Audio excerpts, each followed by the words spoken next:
Hello guys, हम आ गए हैं फॉर डेटा साइंटिस्ट। अब हम डेटा साइंटिस्ट सीखते हुए दुनिया में तबाही मचा देंगे।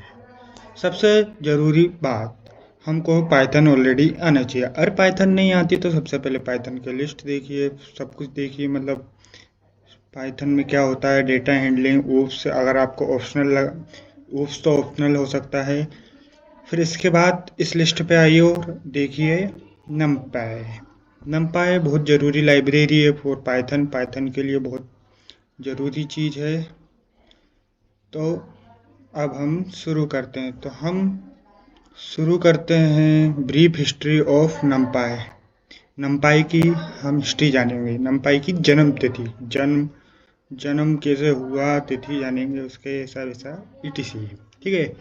तो सबसे पहले पाइथन डेवलप हुआ था। वर्ड पाइथन हमेशा से बहुत पावरफुल लैंग्वेज रही है फ्रॉम अनदर लैंग्वेज, जैसे जावा स्क्रिप्ट, C++, ETC इन सब से बहुत अच्छे, बहुत पावरफुल रही है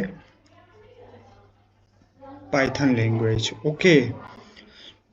तो पाइथन की मैथ कंप्यूटेशन पावर बहुत ज़्यादा थी, लेकिन एक चीज़ मिसिंग थी पाइथन में। पाइथन में सब कुछ था लेकिन एक चीज़ नहीं थी, एंड डेट वाज एरे। वो क्या था? एरे था। ठीक है। तो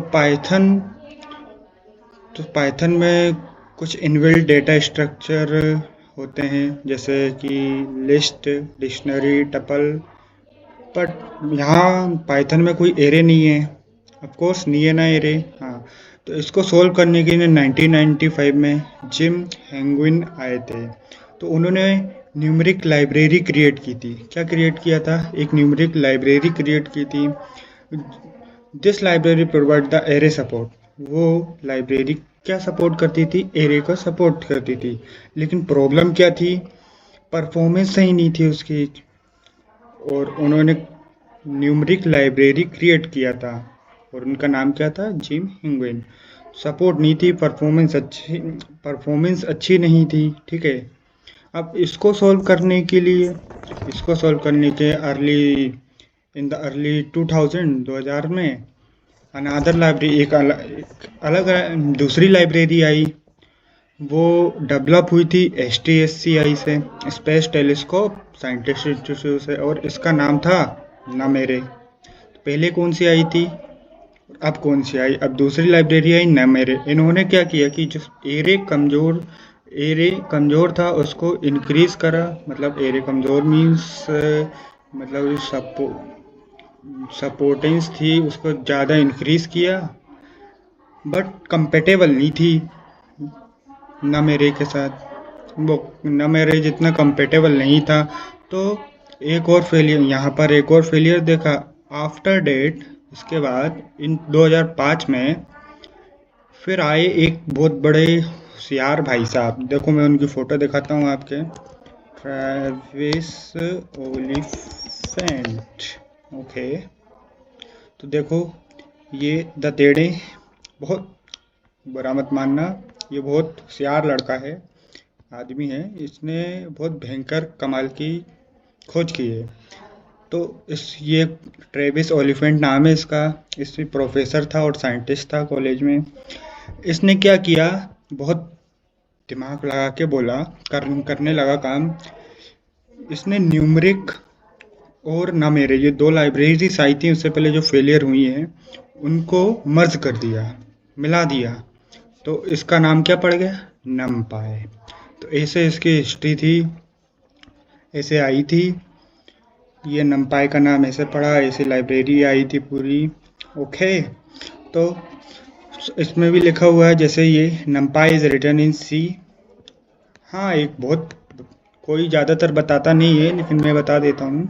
नमपाई सी लैंग्वेज से लिखी हुई थी, जो कि बहुत कंपाइल सुपर फास्ट होती, जो कि बहुत सुपर फास्ट होती है। मतलब जो भी नमपाई के एरे बनाते हैं उसमें सी लैंग्वेज में बहुत फास्ट होती है। इसी वजह से ये, इसी का मेन रीज़न है कि नमपाई 50 गुना ज़्यादा काम कर एरे बनाती है पाइथन लिस्ट से। That is the use. और अब आगे हम पढ़ते हैं नमपाई कैसे हम बना सकते हैं। सबसे पहले हम इसमें एक मेन चीज़ होती है, हमको इसमें लाइब्रेरी इंपोर्ट करनी पड़ती है। क्या करना पड़ता है? Import the library, import the library. Okay, तो हम इसको लाइब्रेरी का इंपोर्ट कैसे करेंगे? ओके, तो पहले हमको लिखना पड़ेगा इंपोर्ट numpy एस np। इधर हम एलाइस कुछ भी दे सकते हैं, जरूरी नहीं है कि np ही दें, कुछ भी एलाइस दे सकते हैं, इसकी कोई ज़रूरत नहीं है। ठीक है, n भी दे सकते हैं, जिक की दे सकते हैं, कुछ भी दे दो, etc। ओके, मैं np दे देता हूँ और जल्दी जल्दी काम करने के लिए। अब इनको हम क्या करेंगे, शिफ्ट एंटर दबाएंगे तो ये इंपोर्ट हो जाएगी। ये बहुत अच्छा है, ये जुपिटर नोटबुक यूज कर रहा हूँ मैं, ये बहुत अच्छी चीज़ है, आप लोग जानते होंगे। जैसे कि अब हम इसमें एक लिस्ट बनाते हैं, जैसे पाइथन में एक लिस्ट बनाते हैं वैसे ही हम इसमें एक लिस्ट बनाएंगे। ठीक है, तो ऐसे लिस्ट कैसे बनती है? ऐसे 1 2 3 4। अब हमने ये लिस्ट बना दी। ठीक है, अब हम इसको एरे कैसे बनाएं? सोचो, आप सोच सकते हो कि कैसे बना सकते हैं। तो हम क्या करेंगे, numpy को लेंगे जो कि हमने एलियास दिया था np। अब हम np को लेके numpy को लेके क्या करेंगे, एक मेथड लिख देंगे एरे। अब जब हम एरे लिख देंगे और उसके अंदर हम lst लिस्ट डाल देंगे तो ये क्या बन जाएगा, एक एरे बन जाएगा, जैसे इसमें लिखा हुआ है, देखो एरे। और आपको एरे, ये तो वन डायमेंशनल एरे है, जैसे कि आप जानते हो, वन डायमेंशनल, टू डायमेंशनल आपने पढ़ा होगा पाइथन में। तो ये वन डायमेंशन, जैसे कि ये एक ब्रैकेट ओपन हो रहा है तो एक लास्ट में क्लोज हो रहा है, तो ये वन डे एरे हो गया। ओके, अब हम देखेंगे कि मेथड, ये हमने मेथड एरे, जैसे हम एरे मेथड लगा देंगे और उसके अंदर कुछ डाल देंगे, लिस्ट या कुछ भी डेटा टाइप डाल देंगे तो हमको एरे बना के रिटर्न दे देगा। ठीक है, ओके। अब एक और मेथड है इसका, अब इसको हम पहले एक वेरिएबल में डाल लेते हैं। क्या डाल दें, क्या डालें, किसका नाम डालें? कृष्णा डाल देते हैं। ओके, शॉर्ट नाम रखते हैं, कृष्ण कर देते हैं, इज इक्वल टू, इसमें डाल दिया हमने। अब क्या करेंगे, क्रिस ले लिया और डॉट सेव। हाँ गाइस, तो ये हमारा प्रॉब्लम था, ढंग से वेरिएबल मिसमैच न होने के कारण ये हो गया है। तो अब इसको हम वापस करेंगे, क्रिस डॉट सेव। इसको हम पहले इसको सेव करना भूल गए थे, चेंज करने के बाद ये सेव किया। अब हम इसको सेव करेंगे तो आंसर हमारा आया। तो देखा इसमें चार क्या आ रहा है, इसको हम रो बोलेंगे, ये 4 रो हैं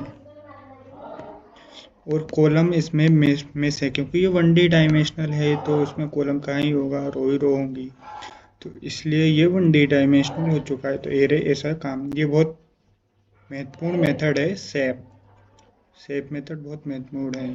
ओके, और रो वन डी डायमेंशनल में रो ही आएगा और कॉलम नहीं आता। ठीक है, तो अब हम टू डायमेंशनल बनाएंगे। तो टू डायमेंशनल बनाने के लिए हम एक लिस्ट दे देते हैं, जैसे अभी हमने ऊपर लिस्ट बनाई है, लिस्ट 1 डाल देते हैं, इज इक्वल टू, उसमें हम डाल देते हैं 1 2 3 4 5। ओके, नाउ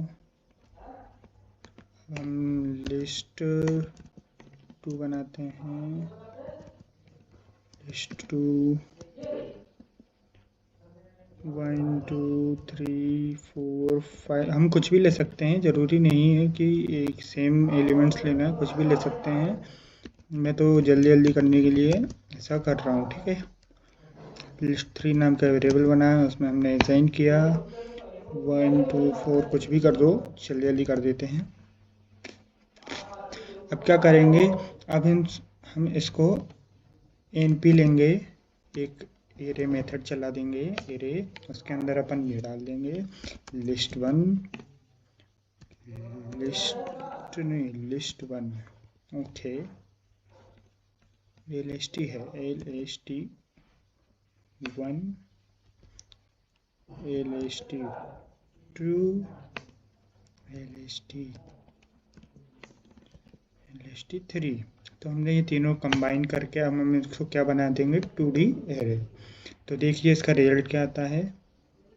फिर से एरर आया है। तो गाइस हम तो इसको लिस्ट में देना भूल गए थे, अपन को ध्यान रखना पड़ेगा आगे से एरर कम आए अपने।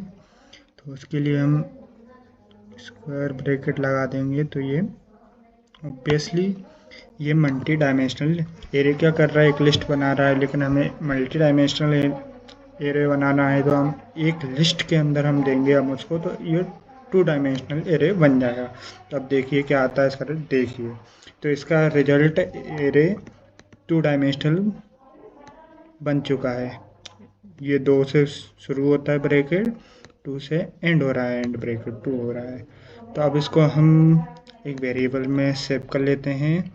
एरे 1 इज इक्वल टू, अब हम क्या करेंगे इसमें मेथड लगाते हैं अपनी, वही एरे डॉट सेव।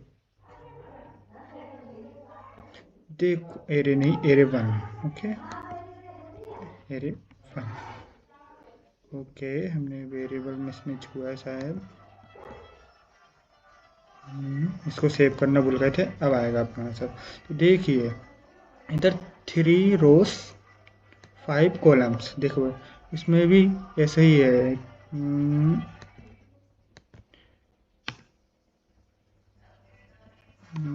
एरे, इसका हम आउटपुट देखते हैं। देखिए 3 कॉलम्स हैं, 3 रोज हैं, 1 2 3, ये 3 रोज हैं, 5 कॉलम्स हैं, 1 2 3 4 5। तो ऐसे में कॉलम्स होते हैं और रोज ऐसे में होते हैं, ठीक है, ओके समझ आया। तो अब हम इसमें मुझे आप ये बताइए क्या इसका, अब हम इसका इंडेक्सिंग पावर का यूज़ करते हैं। इंडेक्सेंस आप जानते हो 0 से स्टार्ट होता है, जो n-1 तक चलता है। तो अब हम इंडेक्सिंग के द्वारा क्या हम एलिमेंट्स को उठा सकते हैं, ऐसा कुछ होता है क्या, आप हमें बताइए, बिल्कुल बताइए। तो अब हम जैसे लेते हैं यही एरे में से, नहीं ये क्या नाम है, क्रिश, इस क्रिश से हम लेते हैं, इस क्रिश से हम लेते हैं, हम एक एलिमेंट उठाते हैं 2 वाला। तो क्या है ये हमारा एक्सेस उठा पाएगा, देखते हैं। ये क्या इसने उठाया, उसके अंदर क्या है, 2 के अंदर 3 है, इंट 64। ये तो इससे आपको लेना देना नहीं है, अभी बाद में आगे बताऊंगा ये। पर इसके अंदर जो एलिमेंट था वो क्या है 3। तो हम इसके अंदर देखते हैं 2 नंबर पे, 2 इंडेक्स पे कौन सा एलिमेंट है, 0 1 2 3। देखिए तो 3 हम ले सकते हैं, मतलब हम एलिमेंट्स भी उठा सकते हैं इंडेक्सेस की वजह से। सीधा मतलब हुआ कि we can retrieve the elements like sets, list, tuples, etc। इन सभी से हम कर सकते हैं। और आपको पता है हम ना अपडेट भी कर सकते हैं एलिमेंट्स को, जैसे कैसे दिखाता हूँ आपको। इसी क्रिश के अंदर हम डाल देते हैं, उसकी वैल्यू कर देंगे 7, 8 कर दिया, ठीक है। अब हम जब 8 कर दिया, इसको सेव किया, अब हम क्रिश को प्रिंट कराते, देखिए उसके अंदर 8 आ गई है, जो भी 2 इंडेक्स पे 8 वैल्यू हमने डाली थी, देखो अभी जो डाली हुई है, तो ऐसे अपडेट हो जाता है। चलो एक और इंडेक्सिंग टेक्निक बता देता हूँ। जैसे मैंने एरे ले लिया है, ये एरे है पूरा, उसको मैंने एरे बना लिया 1 2 3 4, उसके 1 डायमेंशनल है, ठीक है। उसके बाद देखना ARR मैंने एरे लिया, उसके बाद स्क्वायर ब्रैकेट 1 कोलन के बाद स्पेस। अब देखो इसका रिजल्ट क्या आएगा, देखो 1 से स्टार्ट हुआ, 1 इंडेक्स से 0 ये रहा 0 इंडेक्स 1 से शुरू हुआ और ये लास्ट तक खाली स्पेस छोड़ा है, तो मतलब लास्ट तक 2 से लेके 4 तक लास्ट तक पूरे एलिमेंट्स उठा लाया है। तो ये होता है इंडेक्सिंग की एक और टेक्निक, पावर। ये सबसे बड़ी टेक्निक है, कोलन। ओके, तो अब हम इसमें स्पेस रेंज भी स्पेसिफाई कर सकते हैं। जैसे कि एरे को लिया हमने, एरे को लिया, उस स्क्वायर ब्रैकेट 1 कोलन, हम 3 तक से 1 से लेके 3 तक के एलिमेंट चाहिए, तो इसका करेंगे आउटपुट, तो 2 और 3 आ गया। एक बात ध्यान रखना कि जब भी लास्ट एलिमेंट, हमेशा जो भी अपन स्पेसिफाई एलिमेंट करेंगे उसका लास्ट से n-1 आएगा। ओके, तो इसका 2 3 इसलिए आया है, क्यों आया है, 0 1 से स्टार्ट हुआ 2 से, और 2 0 1 2 3 3 4 एलिमेंट पे आ रहा है, लेकिन उसका n-1 मतलब 3 में से एक है, तो 2 इंडेक्स पे 2 और 3 आ रहा है। तो ऐसे होता है हमेशा। और अपन को अब हमको अब लास्ट एलिमेंट निकालना हो सब छोड़ के, तो क्या करेंगे, एरे -1। तो अब इससे क्या होगा, देखो लास्ट इंडेक्स आ चुका है 4, इंटीजर 64 बाइट का आया है। तो 4 कैसे आया है, ये कैसे आया, आप सोचिए ज़रा। देखो लास्ट n-1 मतलब लास्ट एलिमेंट होता है, तो वही तो हमने किया है, आगे के सारे एलिमेंट्स को कुछ नहीं किया, डायरेक्ट लास्ट एलिमेंट हमने कॉल कर दिया -1। ऐसा होता है लास्ट एलिमेंट्स। तो लास्ट एलिमेंट, अब हमको क्या करना है, लास्ट एलिमेंट छोड़ के सारे एलिमेंट्स उठाना है। तो कैसे करेंगे, क्या करेंगे, यही एरे लेंगे हम, एरे लेके उसके इंडेक्स पे जाओ, कोलन करो और -1। अब क्या हुआ, ये कोलन, ये स्टार्ट हुआ शुरू से, मतलब 0 से स्टार्ट हुआ, ये 0 से स्टार्ट हुआ, 0 1 2 3, अब कहाँ गया है, -1 तक। तो -1 हमेशा -1 एलिमेंट लेगा नहीं, तो -1 एलिमेंट को छोड़ के सारे एलिमेंट्स ले लिए हैं। नाउ अब एक और टेक्निक देखिए इंडेक्सिंग के, डबल कोलन।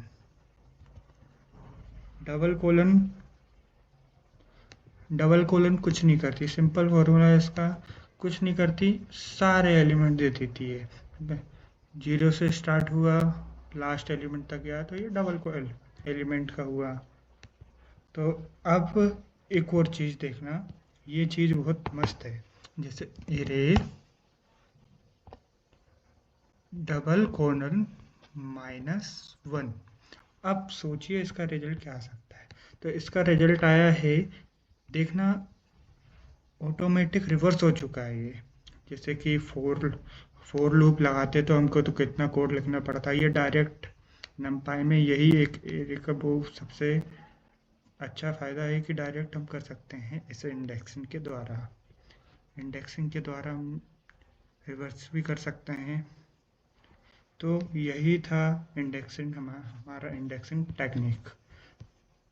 तो अभी हमने देख चुके हैं कि 1 डायमेंशनल में हमने ऐसे इंडेक्सिंग टेक्निक यूज करते हैं। अब 2 डायमेंशनल इंडेक्सिंग और मस्त होती है, पहले से भी अच्छी। तो इसके लिए हम क्या करेंगे, उसी एरे को एक एरे अपन ले लेते हैं 2 डायमेंशनल के, अपन ने ऊपर बनाया हुआ था, जैसे ये एरे 1। तो इसको हम ले लेंगे, इसको डायरेक्ट वहीं कॉपी पेस्ट कर देते हैं, तो अपन को आसानी रहेगी देखने में और समझाने में भी आसानी रहेगी। कॉपी पेस्ट कर दिए, उधर कमेंट आउट कर देते हैं, कमेंट कर देते हैं, इसको हम सेव कर देते हैं। तो इसके बाद इस पे आते हैं, तो देखिए इसका आंसर ये आ रहा है। ठीक है, हमने एरे ले लिया है।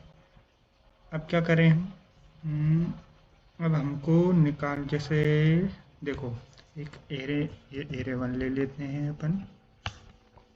इसके बाद कोलन कोमा 1। तो इसका सोचिए इसका रिजल्ट क्या आएगा। तो इसका रिजल्ट देखना क्या आएगा।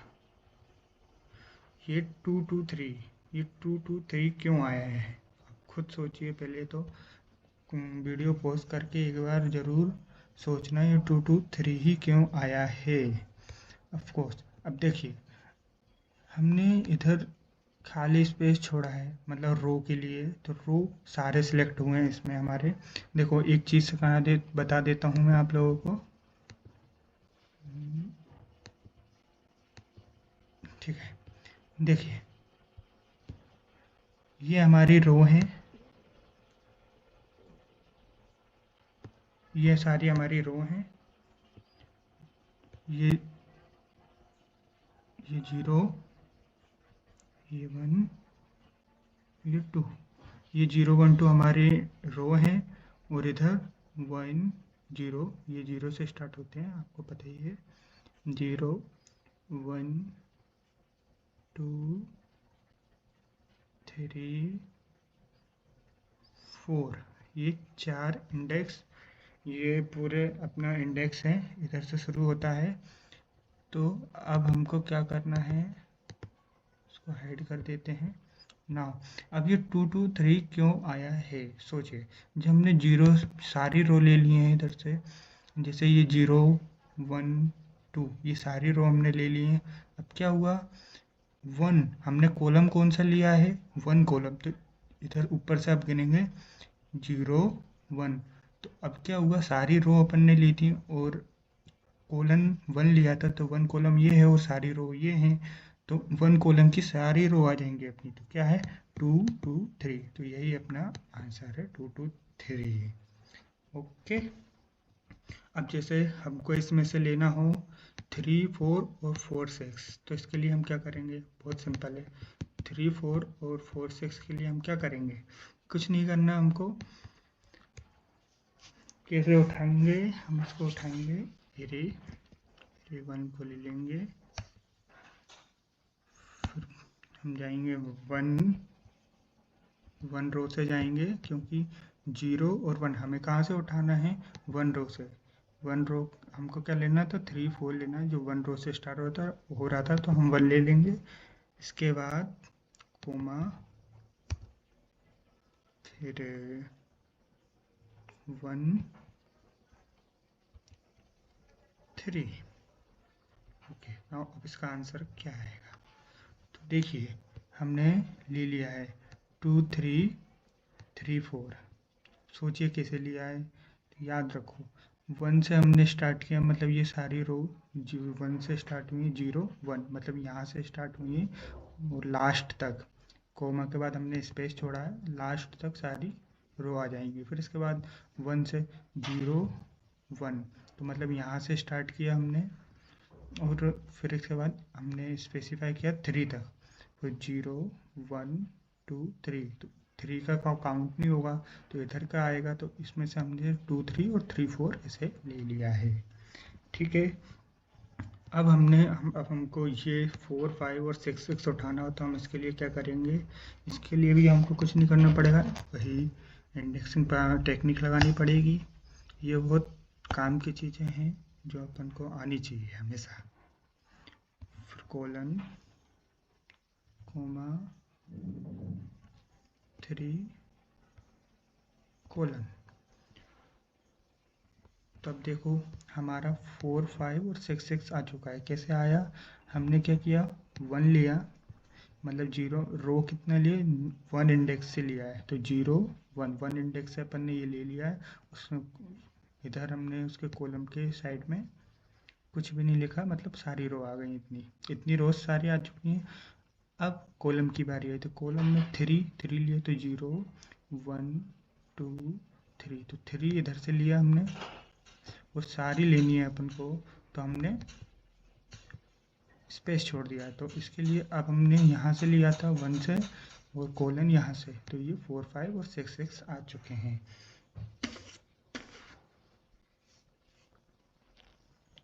तो अब मैं एक असाइनमेंट देता हूँ। तो असाइनमेंट आपको क्या है कि आपको ये 1 2 1 2 1 3 और 4 5 6 6 ये वाले एलिमेंट्स उठाना है। तो आप लोग कैसे उठाओगे ये मुझे कमेंट में ज़रूर बताना। ओके, अब हम ईडीए अब हम क्या करते हैं कि ईडीए पॉइंट ऑफ व्यू से बात करते हैं। तो हमें कैसे पता है, हमें कैसे नहीं हम कैसे कैसे कंडीशंस अरे में लगा सकते हैं। तो हम बहुत सारी कंडीशंस लगा सकते हैं। जैसे अपना एक एरे था, ऑफ कोर्स सी ए वाला एरे। तो अब उस एरे के इज लेस देन 2, उस एरे में जो भी, इसमें क्या हुआ, ट्रू फॉल्स बुलियन एक्सप्रेशन आ चुका है। क्या वो एरे यहाँ पर हमारा 1 था, 2 था, 3 4 था, तो हमारा लेस देन 2 है क्या ये? तो 1 हमारा लेस देन 2 है, ऑफ कोर्स है, तो ट्रू आ चुका है। और 2 लेस देन नहीं, इक्वल टू है, लेकिन आपने एक्सप्रेशन कंडीशन यही लगाई है लेस देन वाला, तो फॉल्स आ गया है। तो ऐसे ही हमारे सारे फॉल्स आ चुके हैं, फॉल्स आ चुके हैं। अगर मेरे को वही स्पेसिफिक एलिमेंट उठाना है जो लेस देन 2 है, तो इस पे ऊपर में सिर्फ एक और एरे, मतलब मुझे बस वही एलिमेंट्स उठाना है और ये सारे एलिमेंट्स फॉल्स वाले नहीं उठाना है। तो उसके लिए हम क्या करेंगे, एक और एरे एरे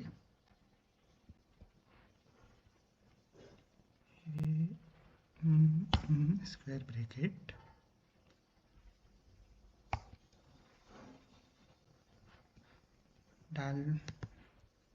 डाल देंगे विथ इंडेक्सिंग, क्योंकि वो इंडेक्सिंग जहाँ जहाँ ट्रू होगा वो वही वैल्यू हमेशा पास आ जाएगा। जहाँ जहाँ ट्रू मतलब जो भी ट्रू वैल्यू होगी वही आएगी सिर्फ, और फोकट की चीज़ें नहीं आएंगी। अब हम ईडीए का हेल्प के बिना फॉर लूप लगाए कंडीशन कर सकते हैं। अब ईडीएफ की हेल्प की वजह से हम बिना फॉर लूप कंडीशन के कर सकते हैं। फॉर लूप कंडीशन कितना हार्ड होता है करने में, लोग आपको लगता है, लेकिन इसकी वजह से हम कंडीशन लगा सकते हैं। तो ये होता है ईडीए। सो गाइस, अब हम शेप के बारे में बात करेंगे। जैसे 2 डायमेंशनल शेप का चेंज हम शेप बेसिस चेंज कर सकते हैं, आप लोग जानते होंगे। ARR1 एक एरे लेते हैं, उसका शेप देखेंगे हमारा पहले कितना है, शेप देखते हैं।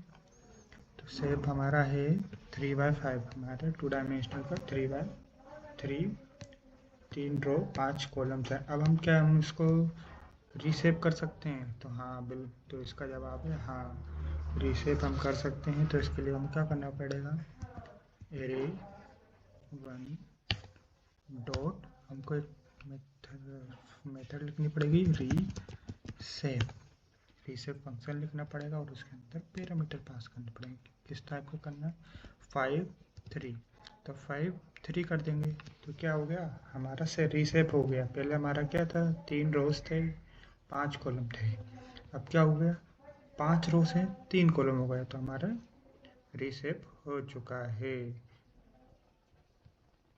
ये रीशेप कर देगा एरे को, कॉलम और रो को। अब एक और मैकेनिज्म दिखा देते हैं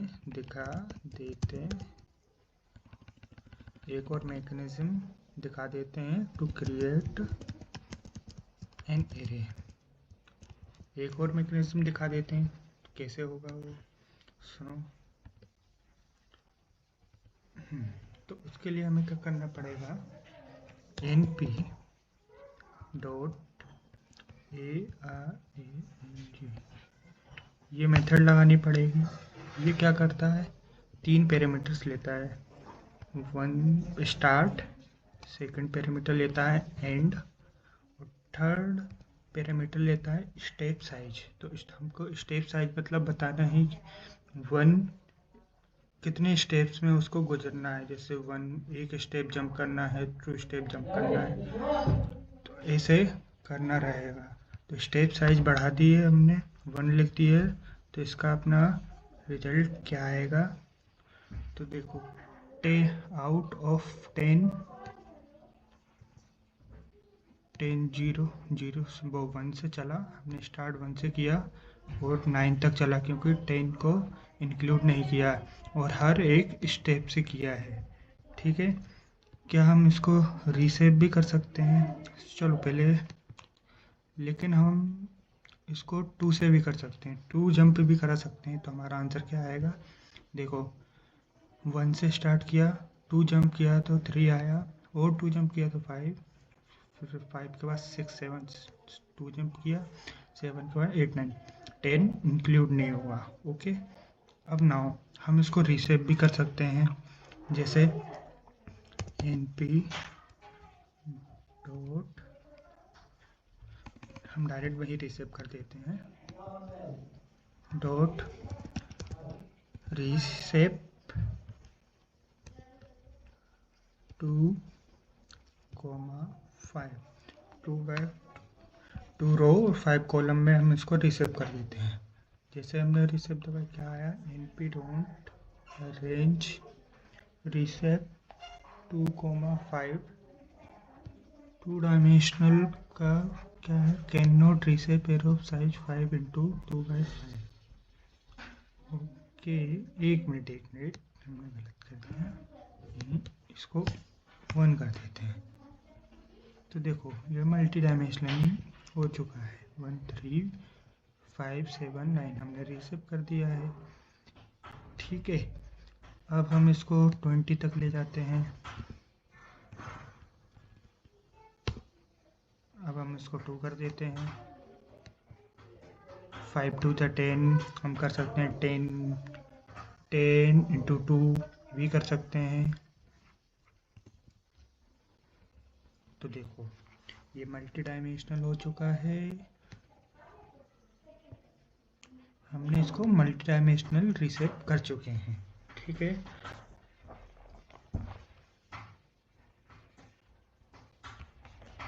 ओके, तो चलिए, ये देखिए, ये मेरा एरे है।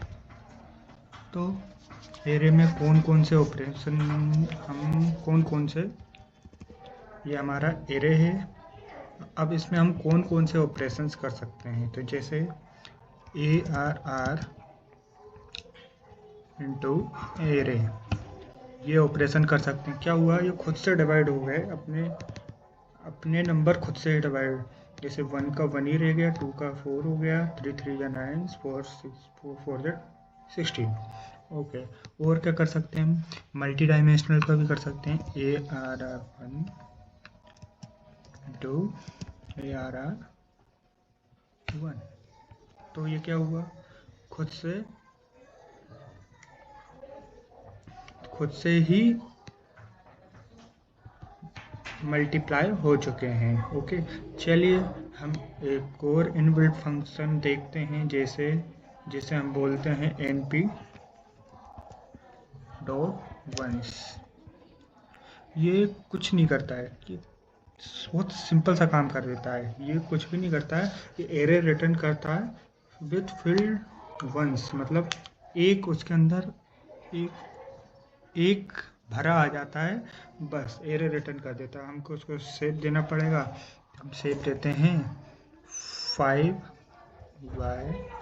और 3, 5 रो 3 कॉलम। देखो, सभी में 1 1 आ चुका है। क्या आ चुका है, 1 1, क्योंकि np डॉट वंस क्या करता है, हमेशा 1 अंदर सारे फिलअप्स 1 आएंगे, भले कुछ भी हो जाए। हाँ, अब ऐसे ही एक np डॉट 0 भी है, np डॉट 0, उसको भी हमको देना पड़ेगा शेप, तो उसको भी हम 5/3 दे देते हैं। इसमें क्या होगा, सारे अंदर के एलिमेंट्स 0 0 रिटर्न होंगे, मल्टी डायमेंशनल 0 0 रिटर्न हो जाएंगे। ओके, तो चलिए एक और तरीका देखते हैं हम लोग, क्या एरेज को रेंडमली डिस्ट्रीब्यूशन में कन्वर्ट कर सकते हैं कि नहीं? तो इसका आंसर है यस, हम लोग वो भी कर सकते हैं। जैसे क्या रेंडम नंबर हम मंगवा सकते हैं इससे, तो इसके लिए भी है function np dot random dot rand int. क्या होगा, हम 10 लेंगे और 50 लेंगे, स्टार्ट और स्टॉप।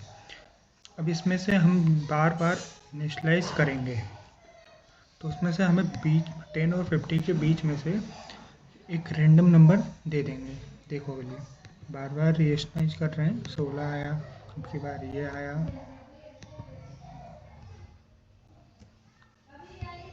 तो रेंडेंट फंक्शन, ये अपना रेंडेंट फंक्शन है, इसमें हम एक और पैरामीटर है, इसमें एक और पैरामीटर जो इसका नाम है साइज।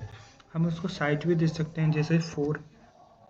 अब 10 और 50 के बीच में से जो भी 4 नंबर रेंडम देगा, ये देखिए प्लीज़, ये उसने 4 नंबर रेंडम दे दिए हैं।